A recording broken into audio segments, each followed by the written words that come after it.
Hey guys, we just got done hiking the Y. Thanks so much for tuning into our first video. We're going to talk a little bit about steps to owning your home. Yeah. And so this is my daughter Abby. So proud of her. Anyway, she had some questions for me. Yeah. So a few months ago, I asked my dad how I was going to get myself ready to buy my first house in the next year. So I'm single. I'm 26. And my dad kind of walked through just 3 simple ways that you can get yourself ready to owning your first home. So we're going to talk about that today. Yeah. So Dad, just kind of tell them what you told me. So I think that it's important to look at, I always call it the big 3 pillars. And really they're not that big, but they're just the 3 things that I would say you need to be thinking about. The first one I would say is income, stability of income. It takes the longest to build up. Most loan programs need at least 1, but I would say 2 years. So you need to be focusing on the stability of your income. How do you earn income? Are you a wage earner? Are you self-employed? Either way, we need to build up stability for at least 1 year, and I would say 2 is better.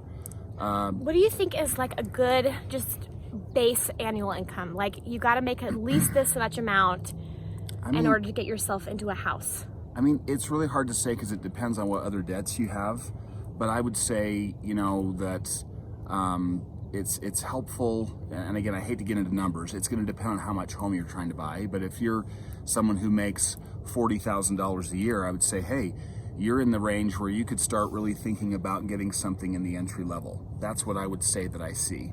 Okay. So not that you have to be there, but I see that frequently. So income. Yeah. So the next thing would be getting credit established. If you don't have a credit score, if you're not aware of your credit, it's something you need to start getting educated on. You need to be in a credit range. Really, in this time, you need to be in the mid-6s. So a 640 credit score is kind of your entry point. And I think if you're uneducated or you're learning about credit, there's tons of free credit sources online to start learning what's on your credit, how to build it up. But I would say getting established credit is really important. And then really third is how much are you going to bring down? Are you going, can you bring a down payment? There are 0 down options, but I always recommend if you can to start saving at least 3 to 5% of whatever the home price is to bring that to the table. So those are, kind of the big 3 things that I would say. Awesome. So then Dad, afterwards you kind of mentioned to me, I was asking you, how do I build wealth? Yeah. And what are some kind of resources, some go-to resources that are, I guess, your favorite or what you recommend to people? Yeah, I would say there's 2 books that I've loved that have just become kind of basic books. The first is The Richest Man in Babylon. I've read that book so many times. I love that book. It is such a great principle-based guide for building wealth. And it just goes through really interesting stories and analogies and different things that are tried and true, tested. And the other one is The Simple Path to Wealth. Love that book. It's more getting in the weeds as you start building wealth, how to invest. I just love those 2. They're probably not as well known or talked about by people as maybe some other guides, but I just love those. So those are a couple of my recommendations. Okay. So to sum up, we got income, established credit. Yep.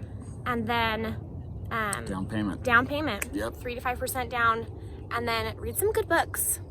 Get started with Richest Man in Babylon and Simplest Pathway to Health. Or what is it? The Simple Path to Wealth. The Simple Path to Wealth. Okay, guys, thanks so much for tuning in, and stay tuned for our video next week. Okay. Bye.